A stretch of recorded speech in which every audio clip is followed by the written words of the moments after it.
Hey everybody out there in YouTube town and beyond, welcome back to the dojo. I'm Ryu. That's Age, and we will be watching Avatar Aang, the last Airbender movie that came out, what was this, like a couple weeks ago? It's like August 8th or something right now. For those of you who've been following it, it got leaked a couple months ago, and that turned into a whole debacle because well, the person that leaked it came out and openly stated they didn't think it was a big deal. Fascinating. That's as short and concise as I can put that without going on like an hour rant about just that. So we'll just leave that at that. It came out. It was what it was. A bunch of people did see it. I did not watch it because I want to spite Paramount as much as humanly possible. Because I find it fascinating, before we get into it here, that the upper echelon of Paramount, like the bigwigs and stuff, apparently they take personal umbrage with animated anything and hate it at a personal level. Two things. First off, they bought the rights to South Park for over $1 billion. Second off, if it's making you money, why do you care? And third off, if you hate it so much, then are you seriously just spite buying it to not push it and just push it into the ground, and you think people aren't going to figure it out? That's another thing that I find fascinating these days, is so many people out there think it's still like 1973 and you can get away with pretty much anything. It's like, man, you walk outside your door and there's probably about 37 cameras and 57 microphones on you. You know what I mean? So I mean, it's truly fascinating. So this whole thing was a massive debacle, but I am looking forward to. They've been talking about this movie forever, and anybody who's been following the Last Airbender stuff knows that it's been a massive endeavor for the actual creators to get it away from stuff. So it just corporate BS across the board. I'm glad they finally get it out. I mean, 20 years later. I mean, this is literally like the 20th anniversary of like book 3 finishing, you know, like when I was a kid watching it. So I'm glad they got it out, but I feel bad for everybody involved because they lost a lot of money. You know what I mean? With that leak, I hope people who can support them, like, will, like, I don't know if they're going to do like a physical media release because we're in the day and age of, you know, digital media, and if you have any kind of digital media, I would suggest you invest in a massive, like, big ass, like, backup hard drive and just have everything locally, because, you know, places like Sony, Google, wherever, they're just going to lose the license to have, say, Lord of the Rings on their service, and then when they lose that license, guess what happens to your account that owns it? Gone. Yeah. So, yeah, it's one of those things. While it might be tedious, at the very least, you know, if it's on your hard drive over there, it ain't going anywhere unless your hard drive literally explodes. You know, you have to do the data transfers every couple years to potentially a new drive, depending on shelf life of hardware and stuff like that. But still, at least you have it. You know, but I hope they don't lose out on this at the end of the day. There's a couple other things that we're gonna do, like a video about Ruby getting greenlit for season 10 and stuff like that, and how certain things just like don't make sense.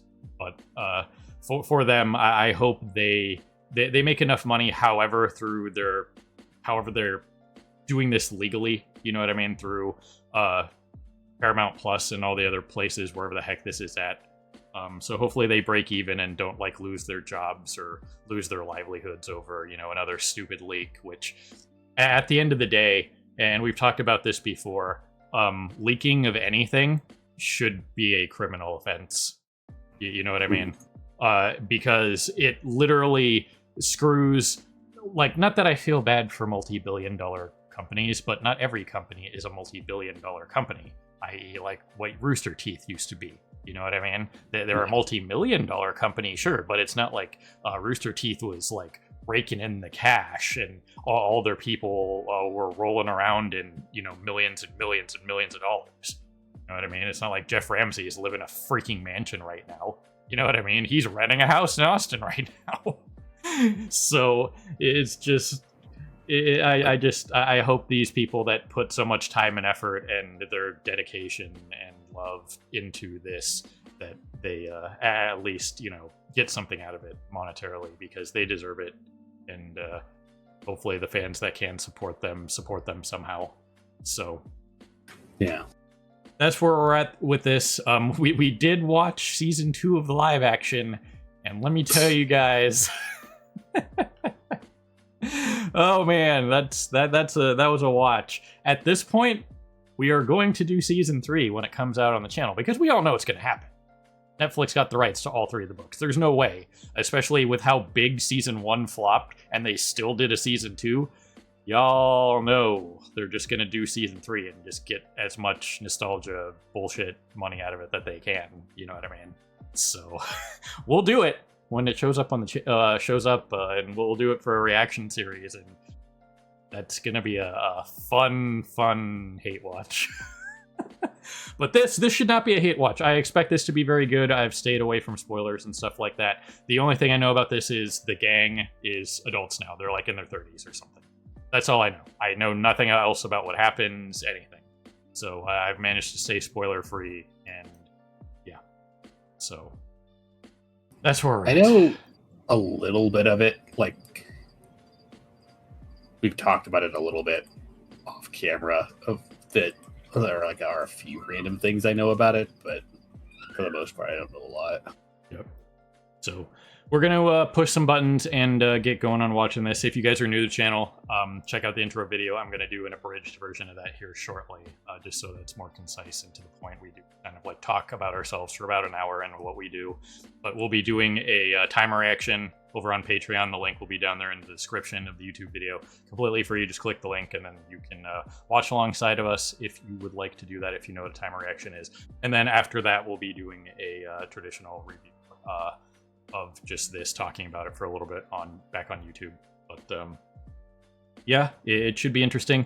I'm probably not going to show anything like usually when we do our anime stuff or anything. I'm probably just going to leave what I call the copyright blocker up there the whole time, especially obviously during the timer reaction, because I don't know what's going on with stuff, and I don't want to like spoil anything for anybody with this, especially after the link and whatnot. So we'll just be talking about it. Usually I have stills that I want to point out, and you know, I'll probably still kind of point them out when we're talking about it and explain what we're talking about. But yeah, especially with all the copyright stuff these days, I'm not going to not going to risk it. We've already lost one channel over this. Not that we lost it. I got it back. I just started up over here on this channel because I didn't want to lose my personal, like, super old, like, I'm a kid, made this YouTube account when I was a kid channel again. So, yeah. But anyway, we're going to push some buttons and get going here. So people on Patreon will see you on the other side of the edit for the timer reaction. And people on YouTube Beyond will see you on the other side for the discussion interview. And all the links are down there. Check them out. All the stuff we do, what we're doing, whatnot. So here goes something. Well, alrighty then. There you guys have it. I went on a pretty extensive rant about certain things at the end of the reaction there. So if you guys want to check that out over on Patreon, it was something. It was relevant to what we saw at the end there, and I'll start with that really quick. Is friggin' Dave Bautista? People who aren't part of the wrestling verse probably don't recognize that name from too many things, obviously, but he did Drax in Guardians of the Galaxy and stuff like that. But most of his other stuff outside of WWE was very, you know, B and C tier movies, stuff like that, just like kind of like one-off things. But yeah, I now that I like when we were talking about it, I was like, yeah, that's totally Batista. You know what I mean? I haven't heard his voice in a while, but that was something that I never expected, and this is arguably one of the biggest things he has now been a part of, and that's actually pretty cool for him. And I do like that. To kind of bounce off my rant there from the end of the Patreon thing. I'm not going to rehash that. Go check it out on Patreon. It's totally free. It's just down there in the description. Check it out. But It's that was not something I was expecting, but again, from the beginning, this was still just more gang. You know what I mean? I don't really have any massive critiques. We could sit here and probably like nitpick at a couple things, but meh, that's not really what we do. I mean, the only thing in the whole movie, there's really only two things that I could really kind of say negatively about the movie, and that was it very much felt like a one-off movie. Yeah. And then just that it was kind of weird with the whole like airbenders bouncing or bending off of each other kind of thing, because generally speaking, the way bending works is two people can't bend the same thing simultaneously. Yeah. And we talked about that with the live action series, so I'm not saying it's not possible.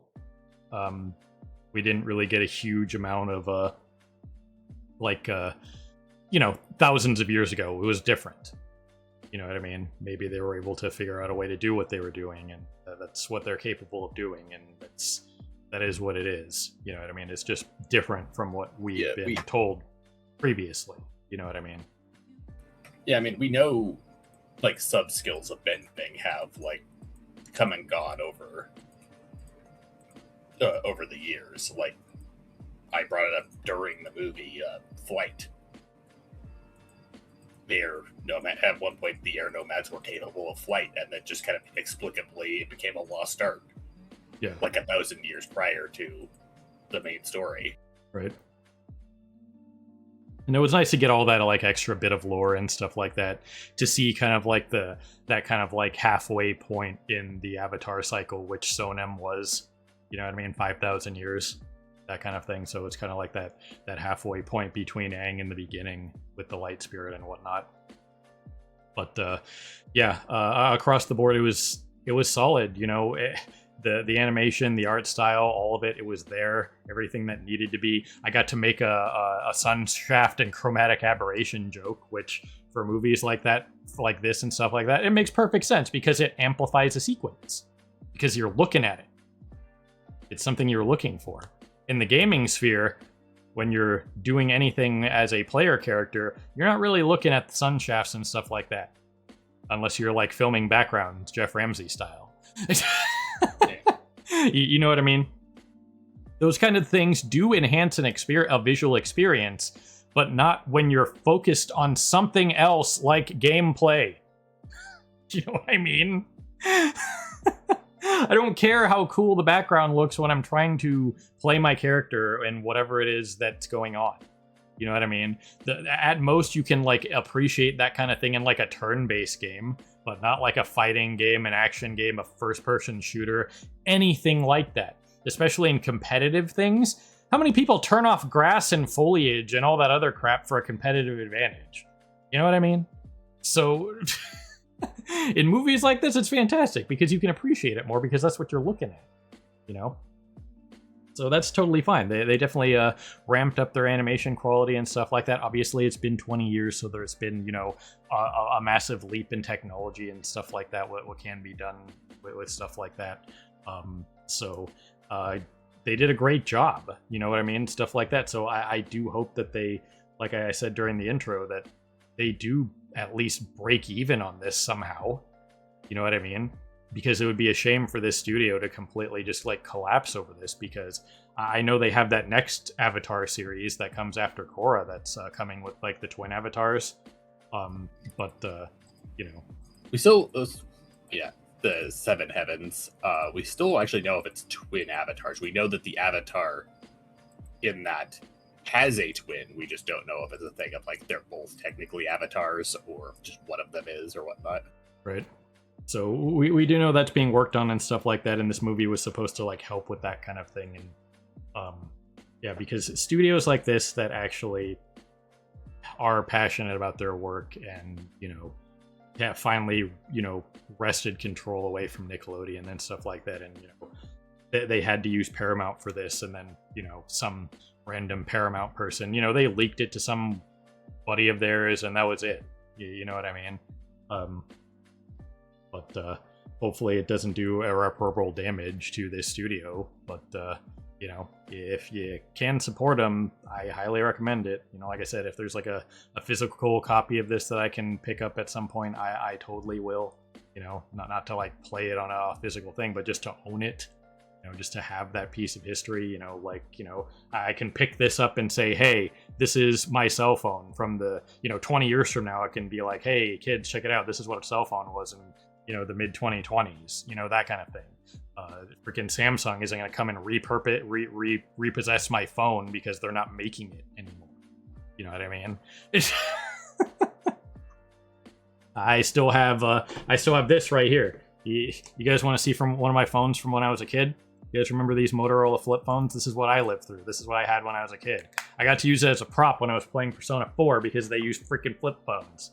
You know what I mean? I still have every phone I've ever owned because the life of my phones, unlike a lot of people who go through phones like once a year. How many phones have I had? I think I've had 5 phones. So 5 phones since I was a kid 25 years ago. You know what I mean? So Oh man, didn't you hear the freaking the original Nokia's only have about 5 years left on their expected battery life? Right, yeah. Like I had 2 Motorola's when I was younger. Like in high school, I had the NV3. I think that was an LG product. And then after that, I got my first smartphone like in 2015, the Samsung GS5, and now I have whatever this is. It's like the bargain model, like A16, and it's totally fine. I've had this discussion with a lot of people about like phone quality and stuff like that. It's just like, you guys realize that the $150 A16 is like just as good as like the GS25 or whatever from like the majority of the standpoints. The only thing you're really paying for is this shit on the back. You know how expensive lenses and cameras are these days for 4K and whatnot, that they're jamming into that small thing? You're paying for cameras when you buy a phone that expensive. You know what I mean? You're not paying for more hard drive space. You're not paying for more computing power. The computing power between that A16 and like a G25, or like the top of the line Apple product right now, is like freaking 5 to 10%. That's nothing. You know what I mean? For what most people need for their phone these days. And I don't do a lot with my phone, so it's pretty irrelevant to me. I don't need a $1,500 phone. Does it text and call? Great. Can I look up something on the browser every once in a while? Absolutely. You know what I mean? I don't have a freaking, you know, massive investment in my computer setup for it to just sit here while I look at a freaking tiny phone screen. You know what I mean? That's just me. I know a lot of people live on their phones, and that's their business. It's none of mine. But I'm just pointing out the hypocrisy. But as for Avatar and this movie, again, they did a fantastic job across the board. What's there to really say that we could really break down? We could talk about the Katara thing and stuff like that. You know, we could have. They did leave out some extra like characters like Suki. You know what I mean? She had kind of like that cameo in the like credits and stuff like that. You know, while she wasn't a huge part of the team until the end, she was still a fairly major character in the original show. You know what I mean? I think they could have, especially with the fact that what they're pushing with the Denied, the Kyoshi Warriors aren't benders and they're incredible. You know what I mean? Sokka isn't a bender and he's incredible. You know what I mean? So it's kind of interesting to see groups like the Denied become a thing because, you know, yes, while the vast majority of people who are in charge are benders, there are plenty of prevalent individuals, you know, like Sokka's sword trainer, hit the Master Paku? No, that was the Water Tribe guy. Paku was the Water Tribe guy. Pian Dao. Pian Dao wasn't a bender, you know what I mean? And he was one of the strongest fighters in the world. You know what I mean? So I mean, freaking Mai and Ty Lee were non-benders, and freaking Mai's married to Zuko now. Yeah. So it's one of those weird things that it's just like, I understand to a certain point, but yeah, it's just one of those things where I think having somebody like Suki around to just potentially try to talk to these people, you know, just in general, would have been just kind of like an interesting like aside. But you know, this is a movie; they don't have time for all of that kind of stuff. You know what I mean? But everything that they did get in, the humor was still there, the character tropes, all that stuff was still there. I think they probably used Toph going off about being the greatest Earthbender probably at least 2 more times than they needed to. Well, they did it twice. They did it 3 times, but yeah, it's that was what it was. I only remember 2 times. Maybe it was only the twice where she was teaching the students, and then it's when she's first introduced, and then like at the end when she solos like half of the Denied. Yeah. So yeah, but again, while we could sit here and break down everything that's great about it, it's just across the board fantastic. Animation, audio quality, all of it. You know, the music was fantastic. You know what I mean? The locales and all the stuff that they did do. And again, this would be one of the times where, you know, when we usually do anybody who's watched our stuff, I'd be showing stills about what we're talking about, but because I want to keep, you know, the copyright to a minimum and just, you know, I want to promote people to go out and watch it, you know, that's just something we're gonna not have there on the screen. But there isn't a huge amount that I really wanted to bring up from the standpoint of like what happened in the movie. Just every sequence was natural. It flowed. It was great. The characters were still, you know, the way they were. It was nice to see all the cameos from certain characters, like the cabbage merchant, the mouth foaming guy from Kyoshi Island, who now has a kid and potentially another one on the way. You know, the secret tunnel and the mountain guys, the drummer. I think we saw him and a couple of the others from that troupe.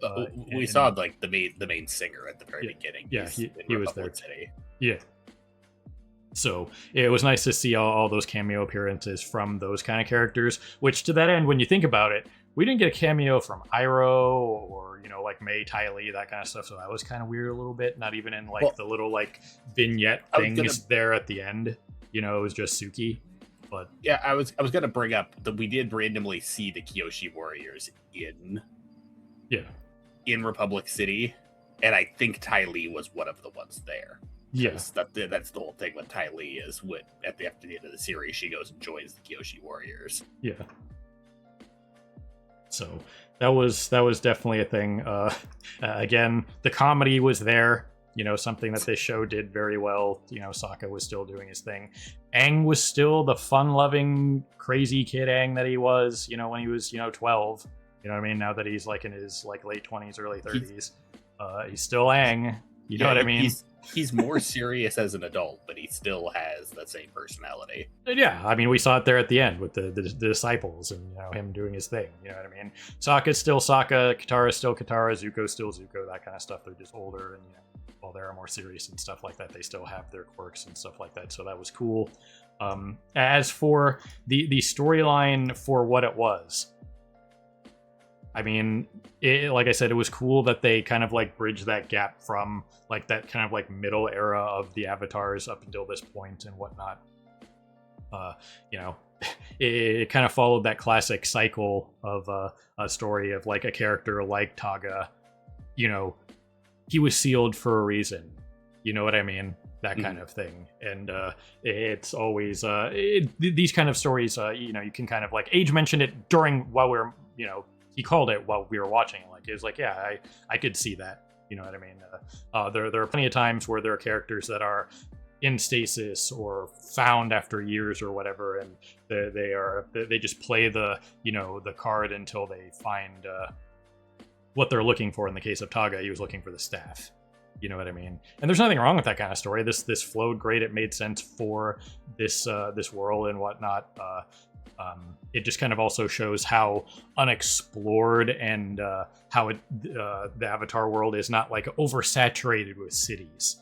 You know what I mean? There is a lot of just wild nature still. You know what I mean? That isn't colonized, that kind of thing. Yeah, I mean, we basically only have just the one continent, and even on the one continent, there really is only a couple of major cities, and then just a bunch of villages in between. Yeah, like the Earth Kingdom's continent is the biggest one, and you've got like, you know, Ba Sing Se, Omashu, scattered small towns, and I believe New Republic City is in technically the Earth Kingdom. Republic City, yeah, is like on the southern part, like as close to like everything as it could be, like the Fire Nation's over there, and then the Water Tribe is down there and stuff like that. it is as close to the center of the map as you can be while being on like the west coast of the Earth Kingdom. Yeah. So, because the Earth Kingdom is kind of more of a crescent shape, and Republic City is like in the middle of the crescent. Yeah. So, but either way, I think they did a good job with Taga as a character for what he was supposed to be. Once again, I can't believe it's freaking Batista, but yeah, good on him for that. But he did a very good job with that. You know what I mean? As that kind of character, you know. So, I mean, he basically played himself as an Airbender at the end of the day. Yeah, I mean, he played Dave Batista, the wrestler, as an Airbender. That's what he was when you look at it, now that we know it was him. So that was actually that is what I called good casting. You know what I mean? So. Yeah. Yeah, I mean, he could still very well come back, because at the end he gets freaking spirit worlded. So we could just have him show back up in Seven Heavens or something like that. Right. And to that end, the stuff with the spirit world was, you know, where we talked about it in the live action, how Aang can't just pull people into the spirit world, but spirits can. So if you use the ocean spirit to bring your friends with you, that makes sense. So can you guys believe this crap? We just talked about that for the live action, and the freaking originals. Oh, I feel like that was like a hold my beer moment. I know this had already been in production, and they probably didn't know that that's what the live action was going to do. But just to have that contrast of, you know, this is the lore, stop messing it up. And that was one of the major things we pointed out about the live action. And then in this, I was like, don't tell me Aang's going to do it. You know what I mean? As the scene was going on, I almost started saying something, and then he said, I'm calling a friend, and then the ocean spirit showed up. I just kind of gave the camera a look like, yeah, take that, live action people. Well, yeah, the creators have gone out of their way to freaking throw shade at the live actions. Both of them. Like I mentioned, like in the fighting game.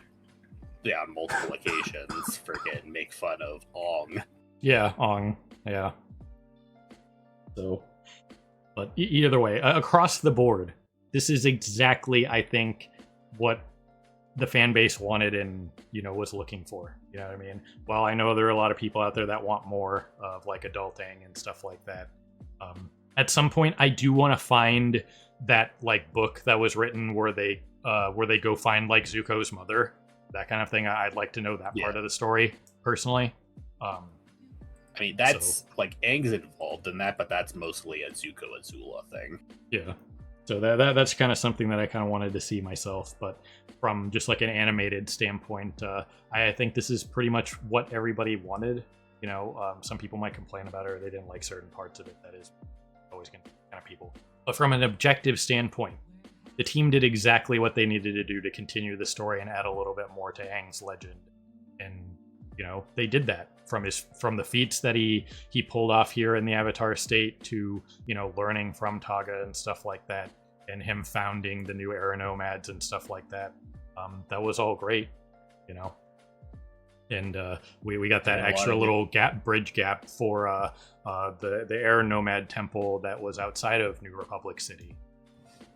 And how that started. We got a bunch of like actual like explanations for how things end up the way they do in Korra. Yeah. With like Tenzin and stuff like that, because like they that was something that was kind of left kind of up in the air, as like, where did the air bisons come from? Yeah. Why is this whole thing going on? Like, yeah, Tenzin is like one of the only airbenders around, but they're still trying to push the whole like air nomad culture around and stuff like that. Right. And we get the whole thing here of like apparently Aang like established basically a new air nation of just non-airbenders. Right. Which if there are any couple things that I would nitpick is when the denied are given bending power, the fact that they were as capable as they were is astonishing to me. Because you can't just be handed a power, and once again, airbending is a martial art. Did the staff imprint the forms into their brain? Yeah, I mean, they were already shown to be highly competent without bending. Yeah.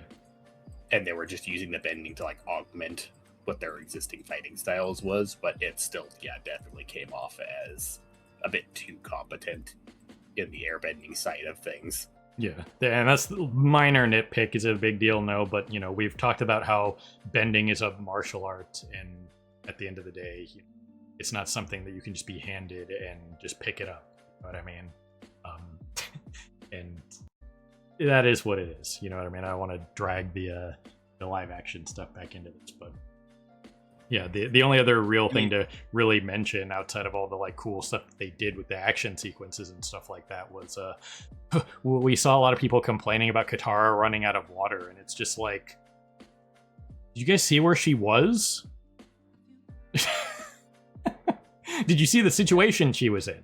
Like, we talked about it a little bit like off cam and stuff like that. It's just like, well, she can pull water out of the ambient air and environment. The city was on fire, so it was filled with smoke, so air purity is kind of shot, and there were no real plants around for her to pull water out of that either. You know what I mean? You could argue that she might have been near like a water tank or something in the middle of the town, but I mean, in all reality, she was just in a smoky stone courtyard with no water. Yeah, she was in a stone courtyard surrounded by burning buildings. There was no plant life and very little moisture in the air for her to draw from. And right. Even if there was, like I keep bringing up in this whole freaking argument, even Hanma or whatever her freaking name was, who was an expert at it, it took her like a whole flower field in order to just be able to get enough water to make her little freaking finger claws. Yeah. Let alone, actually have enough water to use Katara's more signature style of freaking using water whips and blades. Yeah. And I will say this, though, at the end of the day, as well, is this says more to Katara's character than like an actual, like, say, like a death battle situation. They recently had Aang versus the Traveler from Genshin. If Katara bloodbended Taga, it would have been over. You can't move, it's over. You know what I mean? Yeah, which it is kind of interesting because you would think normally, with their lives on the line that she would have done it. Well, you know what I mean? Normally the big restriction to bloodbending is it requires full moon. Right. Because it's something that requires too much freaking level of control and power. She was still able to do it to that Fire Nation admiral or whoever he was when they were looking for her mother's killer when her trip with Zuko. That was still on a full moon. That one was still on a full moon. The main thing I was going to say that like is a potential argument for her still probably being able to do it is because her fight with Taga was in the Dragon Turtle graveyard. Yeah. Which in theory should be like basically a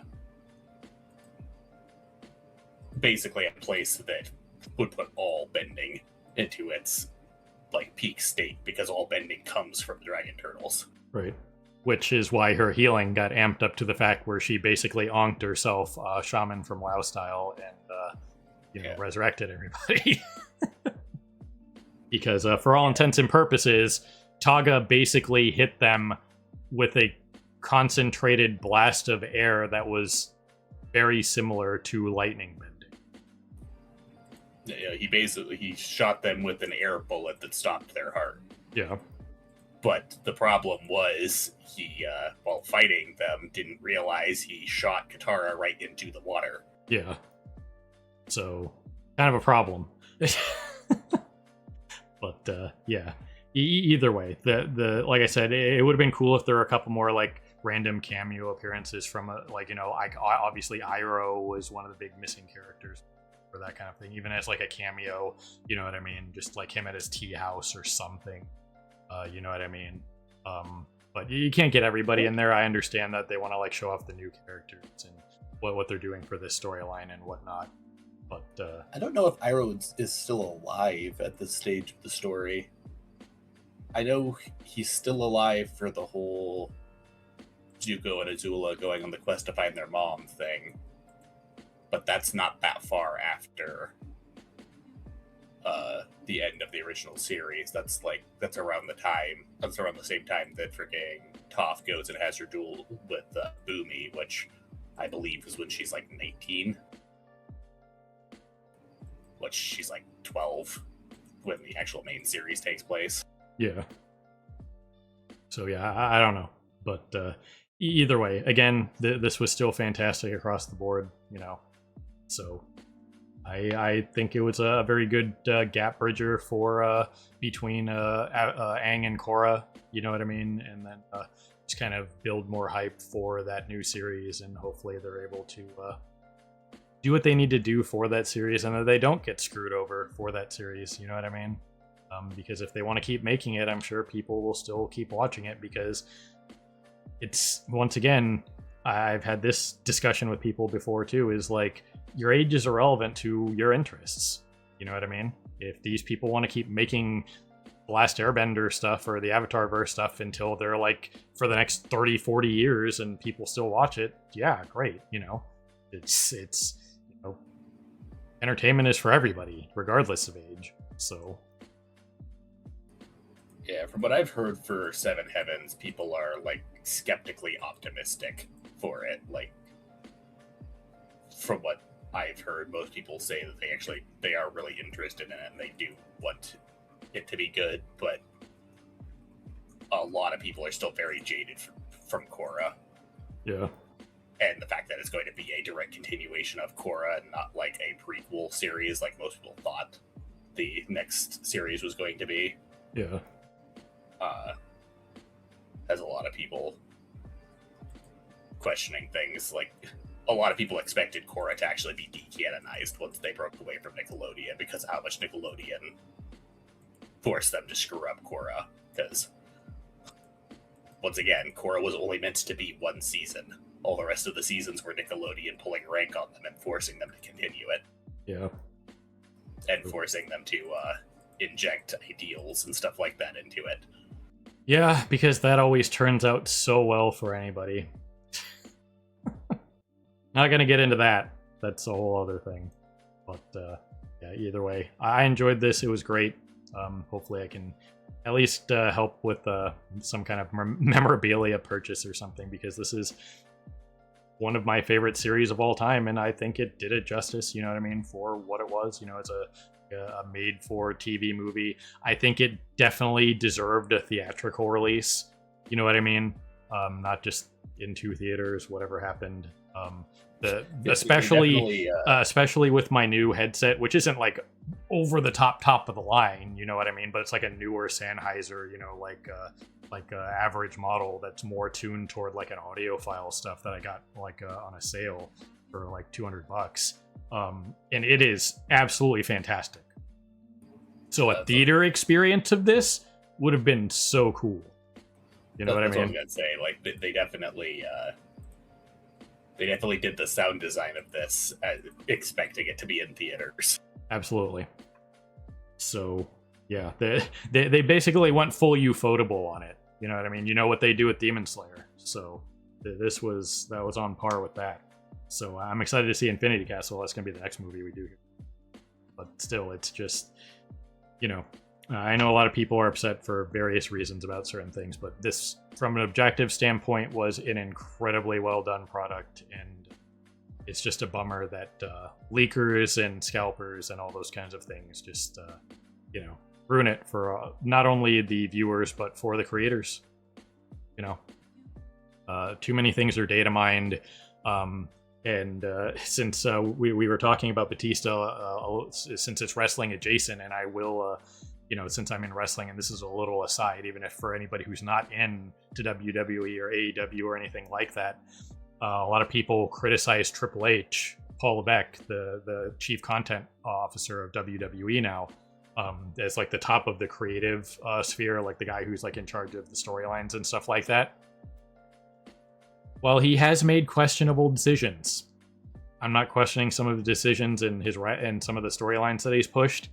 I can only imagine what it's like to try to be a creator for multiple storylines in a situation like that when your storylines are being leaked on a daily basis and people already know what's coming. So the shock of like if Batista came back, or Brock Lesnar was coming back, but he just retired, whatever. But those kind of things, like if they're bringing back somebody that has been hurt for a while, or just been out for a while from a storyline or whatever, it's already ruined. You know what I mean? Because it's already been leaked online by several different random sources, and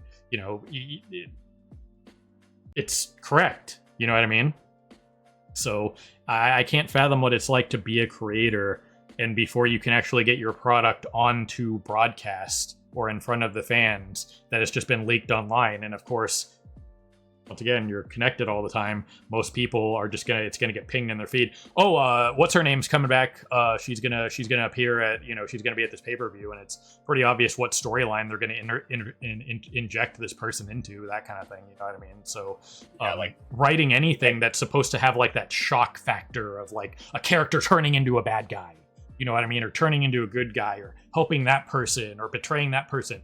It's really hard to do when your freaking storylines and match results and all that stuff are leaked.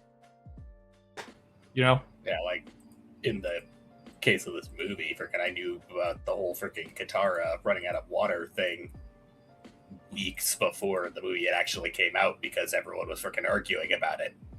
Yeah. So when the movie, like I said, didn't even come out till weeks later. Right. So that is what it is. But yeah, I'm in the camp of like, leakers, scalpers, all those kinds of things. There definitely should be literal laws against it, because people are just going to keep doing it, and it's literally harming everybody but those people. And leakers, what are they actually getting out of it? Not really anything, unless they're being paid by a random media outlet to leak, that's what some credible sources are, is, that's like an old school method of like, a news company or a reporter or something will approach somebody in any company. We could use WWE as an example. They could approach like some random backstage tech or something and just be like, hey man, if you could just like walk by production and see what you hear, they'll pay you for it. You know what I mean? That's how it's always been. That's journalism. You know what I mean? But now in the day and age of the internet, that information is disseminated to the public instantaneously. Yeah, a bunch of people do it for like the clout, and some do actually manage to make money off of it by like, ad revenue on sites that they post to and stuff like that. But honestly, it's not really even worth it in my opinion, because more often than not, you either don't get as popular as you might think, or if you do start getting popular, then you get shit that happens to you, like most of the bigger Hoyo leakers over the years have all gotten sued by Hoyo and lost way more than they actually ever made off of leaking. Right. So say what you will about Hoyo, but I'm glad they are going after those people, because it's at the end of the day, full Monarch voice from Venture Brothers. It's a dick move. So, Freaking, I've linked you a handful of them, but I keep seeing freaking more and more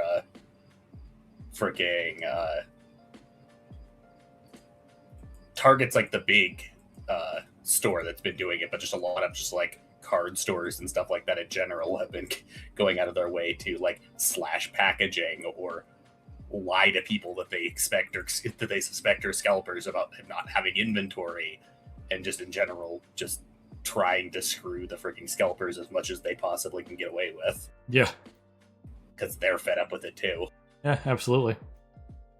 Just what a minimum wage employee at Target or something wants to do is break up a fist fight on a daily basis over Pokemon cards. You know what I mean? It's like, you want me to put my life on the line potentially to break this shit up? No. whoever came up with that was brilliant. It's like, I'm just going to start ruining it for them. No fist fights to be had if they're not fighting over money, right? Potential money. Stop buying from these idiots and they will go away. They'll just have stock and nothing. You know what I mean? You know when you buy from these idiots? When it's a lower than retail value and they're losing on it. Then it's fine. That's what resale is usually about, is taking a loss. Not trying to make a profit. Yeah, so you buy something, you no longer have any use for it, you resell it to try to recoup some of what you spent on it, not make money off of it. Yeah. So either way, again, this was great. I enjoyed everything about it. It was cool to do this, and I was thinking about just watching this in our own time, but because we haven't been able to do a lot of stuff because there hasn't been Tanya, there hasn't been Bleach, we've only been doing Slime and Skeleton Knight for the last month. There are a couple other things that I wanted to do, but we didn't have time for, and with everything that's going on for me right now, we had time to do this. We'll have time to do Demon Slayer and a couple other things, so we want to knock those out. Just have a couple other things on the channel and whatnot, so hopefully you guys enjoyed this. You know, I enjoy talking about it, and hopefully we can bring that objective assessment to anything that we can and try to, you know, blow through the smoke of misinformation as much as we can. Not that there was a bunch of misinformation around this, but it was more about the leaking and whatnot. So hopefully, slowly that starts being taken care of. Certain things in the gaming sphere are trending in the right direction very slowly in other places as well, but there's still a lot of work to be certain places for certain things, and that's for another video. But yeah. But before too long, freaking everyone's gonna start backing their shit back up on freaking floppy drives again, just like freaking Pentagon and other like super top secret shit. Yeah, we're just gonna have floppy disks the size of like garage doors.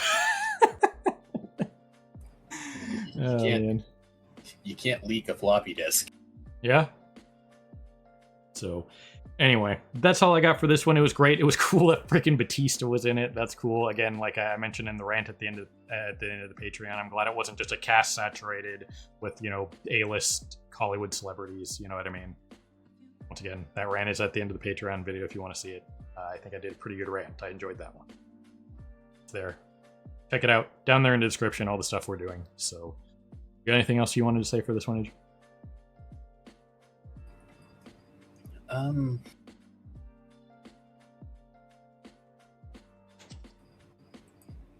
Yeah, it was kind of everything I more or less expected it to be. I think like the only thing that kind of I expected a little more out of, which isn't even really necessarily a bad thing, it was just I did kind of expect there to be a bit more Zuko. Like, he was there, but he largely didn't really do much of anything. His like only like standout thing was the airship crashing. Right. Apart from that, he was just kind of there in the background and occasionally making quips. Right. But that's kind of like you only have so much time in an hour and a half. You know what I mean? Yeah, I just, for how much of a major character he was in the main series, for him to play as much of a like backseat role in this as he did is kind of weird. But once again, that's not really so much of a gripe, but that's just kind of something that I wasn't really expecting going into this. Yeah. Well, fair enough. So, ladies and gentlemen, people of YouTube, beyond whoever you're watching, as always, we appreciate you stopping by for more animated Night in the Dojo, because this is technically not an anime. It's an animated show. But we're if the Avatar series comes back for Seven Heavens, we'll probably do that. And like I said, when season 3 of the live action drops, we're doing it.